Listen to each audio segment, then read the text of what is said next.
صلی اللہ علی محمد صلی اللہ علیہ وسلم. نحمده ونصلي على رسوله الكريم اما بعد. اعوذ بالله من الشيطان الرجيم. بسم الله الرحمن الرحيم. انا نحن نزلنا الذكر وانا له لحافظون. صدق اللہ العظیم. دین اللہ کے یہاں سب سے زیادہ قیمتی ہے اور دین اسلام کے ذریعے سے ہی پوری انسانیت کی نجات ہے. شریعت اسلامی کی نشر و اشاعت اور اسے خوب پھیلانے کے لیے بہت سے طریقے امت مسلمہ نے اور علماء اسلام نے اپنائے. مدارس کا نظام دار ارقم اور صفہ نبوی سے شروع ہوا. ساری دنیا کے اندر جامع ازہر، جامع قروین، جامعہ زیتونیہ اور آخری زمانے میں بر صغیر میں دارالعلوم دیوبند اور اس کی شاخیں پھیلتی رہی. ہندوستان کی خاص تاریخ کے پس منظر میں 700 سالہ مسلمان حکومت کا زوال آیا. ملت اسلامیہ ہندیہ اقتدار سے محروم ہو گئی، لیکن ہمت ختم نہیں ہوئی، ہمت نہیں ہارا. دارالعلوم دیوبند کی بنیاد اسی غرض سے رکھی گئی کہ مدارس کا جال پھیلانا ہی اس ملک میں دینی تشخص اور اسلامی احکام کی حفاظت کا ذریعہ ہوگا. اقلیتی ممالک میں ان فضالہ مدارس کا امتیاز رہا، وہ غیرت دین کو لے کر فارغ ہوئے. ان کی سندیں کالجوں میں مانی نہیں جاتی، ان کو سرکاری عہدوں سے نوازا نہیں جاتا، سرکاری ملازمتوں کے وہ قابل سمجھے نہیں جاتے. عوام الناس سے رابطہ اور ان کی دینی خدمات، زمینی سطح پر ان کی بھاگ دوڑ، ان سے پھیلنے والے مثبت تعمیری انقلابی اثرات معاشرے پر غیر معمولی مرتب ہوتے رہے. ان سے اشاعت اسلام کا بھی کام ہوا، غیر مسلموں کو اسلام میں داخل کرنے. مولانا رحمت اللہ کیرانوی، مولانا قاسم نانوتوی اس زمانے میں 10 علماء ملک کے چپے چپے میں اور دنیا کے مختلف خطوں میں کام کر رہے ہیں. حفاظت اسلام کا بھی کام کیا، قادیانیت سے بچایا، شکیلیت سے روکا، فکری ارتداد کو تھاما، پرسنل لا کے ذریعے سے حکومتوں سے مقابلہ کیا، آئلی قوانین کی حفاظت کی، عقل پرستی کے فتنے ابلتے رہے. دارالافتاء میں ایک مفتی اتنے ہزار فتوے پوری زندگی میں لکھ دیتا ہے کہ اگر اس کو من وعن چھاپ دیا جائے تو 100-200 جلدیں بن جائیں گی بلا عوض، رضاکارانہ طور پر، انتہائی دردمندی، سرکاری سرپرستی سے دوری کے ساتھ، اپنے ذہن اور ضمیر کی پوری آزادی، علم و تحقیق کے پیمانے کو سامنے رکھتے ہوئے دارالقضاء کا عظیم کام انجام دیا جا رہا ہے. دعوت و تبلیغ کی محنتیں سنبھالنے والے اور اس کی باگڈور کو سنبھالے ہوئے تھامے ہوئے علماء کرام ہیں. نو مسلم بھائی بہن آتے ہیں، علماء کی نگرانی میں چلنے والی تنظیمیں قانونی، سماجی، مالی امداد فراہم کرتی ہیں. اس کو زیادہ نمایاں نہیں کیا جاتا، اشتہار نہیں کیا جاتا، کام کی مصلحت کے خلاف ہے. دسیوں خانقاہیں ملک بھر میں متحرک ہیں، اجڑے ہوئے دلوں کو منور کرنا، باطنی امراض کا علاج کرنا، اعتکاف میں آنے والے جوانوں کی رہبری کرنا، خانقاہی نظام کے یہ اثرات ہیں۔ تصنیفی کام کیا جا رہا ہے ان مدارس کے طفیل میں، چھوٹے بڑے رسالے، سلگتے ہوئے مسائل، ماہنامے، مجلات شائع ہوتے ہیں۔ جمعہ کی خطابت ان ملکوں کے اندر اہم پلیٹ فارم ہے۔ علماء کی ہی بڑی تعداد ہے جو جمعہ کی خطابت کو حسب استعداد انجام دیتی ہے۔ حج اور عمرے میں رہبری، نکاح و طلاق میں سرپرستی، سیاسی اور ملکی سطح پر سلگتے مسائل میں امت مسلمہ کی رہبری، الیکشن، ووٹ کی اہمیت، شہریت کو چیلنج کرنے والے قوانین کے وقت امت کو جگانا، کورونا وائرس کے موقع پر راشن کٹس کی تقسیم، جنازوں کو نہلانا، امت کی ہمت بندھانا، بر وقت قوم کی رہبری کرنا، عیدین کے مسائل کورونائی حالات میں، جمعہ کے مسائل کورونائی حالات میں، جنازے کے مسائل کورونائی حالات میں، عیسائی مشنریوں کے مقابلے میں اور فرقہ پرست ہندوؤں کے مقابلے میں اسکولوں کو قائم کرنے کا کارنامہ، دینی مزاج اور دینی رہبری والے یہ کام بھی پوری جرأت اور حوصلہ مندی، بے سر و سامانی کے عالم میں بھی علماء ہی انجام دے رہے ہیں۔ کالجوں میں ارتداد کے واقعات، غیر مسلموں کے ساتھ بھاگ جانے کے واقعات عام ہیں۔ آج تک کوئی کالج یا یونیورسٹی یا کسی لیکچر کی طرف سے ایسی کوئی تحریک یا دردمندانہ کوئی اقدام نہیں ملا جو ایک عالم دین کر رہا ہے اپنے لڑکے اور لڑکیوں کو ارتداد سے روکنے کے لیے۔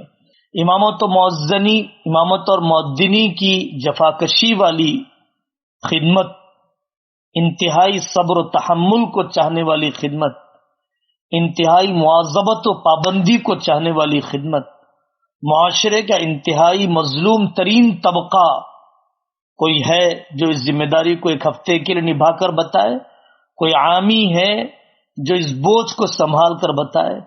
اسلامک اسٹڈیز اور پی ایچ ڈی کرنے والے نوجوان قابل قدر ہیں، لیکن اب تک ان کی خدمات کا دائرہ سرکاری نوکریوں، آڈیٹوریم، سیمینار، ویبینار سے آگے بڑھ کر زمینی سطح پر براہ راست عوام سے رابطہ، ایسی کوئی خدمات امت نہیں دیکھ رہی ہے۔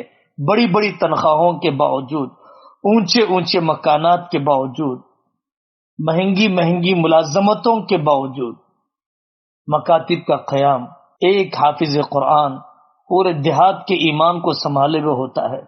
ہندوستان سے لے کر واشنگٹن تک اس میں کوئی شک نہیں ہے کہ مدارس مسلمانوں کے ملی وجود کی شہرگ ہے۔ بڑی حیرت کی بات ہے کہ سرکاری امداد کو ہرگز قبول نہیں کیا گیا، عوام الناس کی اٹھنی اور چونی پر نظر رکھی گئی۔ بہت اسلام کا معجزاتی پہلو ہے کہ کم خرچ میں، کم تنخواہوں میں، بہت کم امداد کے ساتھ عوام کی پوری ناقدری کے باوجود یہ مدارس بہت بافیض ہیں، رجال سازی کا کام کر رہے ہیں۔ اس کارخانے میں عظیم انسان تیار ہوئے ہیں۔ مدارس کا تعاون کرنا ہماری ضرورت ہے، مدارس کی ضرورت نہیں ہے۔ رفاہی کام بھی کچھ کم نہیں ہو رہے ہیں۔ سیلابوں میں، طوفانوں میں، زلزلوں میں، فسادات میں علماء اور علماء کی تنظیمیں مدارس اور مدارس کے طلباء متحرک کر دیے جاتے ہیں۔ اس میں کوئی شک نہیں ہے، تجربہ بھی اس کا گواہ ہے کہ جو مدارس اور جو رفاہی کام علماء کی نگرانی میں ہوتے ہیں وہیں پر مال صحیح مصرف میں خرچ ہوتا ہے، فقہی مسائل کی رعایت ہوتی ہے، اعلیٰ تعلیم یافتہ، عصری تعلیم یافتہ طبقہ بالعموم فقہی مسائل کی رعایت کر نہیں پاتا ہے۔ دشمنوں نے اس کی قدر کو جانا ہے، دشمنوں نے اس کی تاثیر کو جانا ہے۔ حلال ذبیحہ کون بتلاتا ہے؟ مسلم حکومتوں کے مقابلے میں بھی اقلیتی ممالک کے مدارس بعض پہلوؤں کے اعتبار سے زیادہ کام کر رہے ہیں۔ آج تک دنیا مدارس کا بدل پیش نہیں کر سکی ہے۔ اسکول سے حفاظ قرآن تیار ہوتے ہیں، ہونا چاہیے، لیکن امامت کی استعداد، حفظ کی پختگی اور حفظ کی تدریس کی ہمت وہ کر نہیں پاتے ہیں۔ امت کو سوچنا چاہیے کہ صرف زکوٰۃ نہیں، نفل صدقے کے ذریعے سے مدد کرے۔ ان فی المال لحقا سوى الزکاۃ، ان فی المال لحقا سوى الزکاۃ۔ کتنی بخیل ہے وہ قوم جو اپنے ملی وجود پر خرچ کرنا نہیں چاہتی ہے۔ کیسے قیدیوں کو جیلوں سے رہا کیا جائے گا؟ عدالتوں کی موٹی موٹی فیس کیسے ادا کی جائے گی؟ مشنری اسکولوں کے مقابلے میں طاقتور اسکول کیسے قائم کیے جائیں گے؟ آج کورونائی حالات میں آکسیجن کے لنگر مدرسوں اور مسجدوں میں قائم کرنے کے لیے قوم کی مالی مدد چاہیے، اجتماعی نظم چاہیے، اجتماعی مقاصد کی تکمیل کے لیے۔ سب ایک ہی کام کرنے لگ جائیں، سب ایک ہی علاقے میں خرچ کرنے لگ جائیں تو ظاہر ہے کہ یہ بے ترتیبی ہوگی۔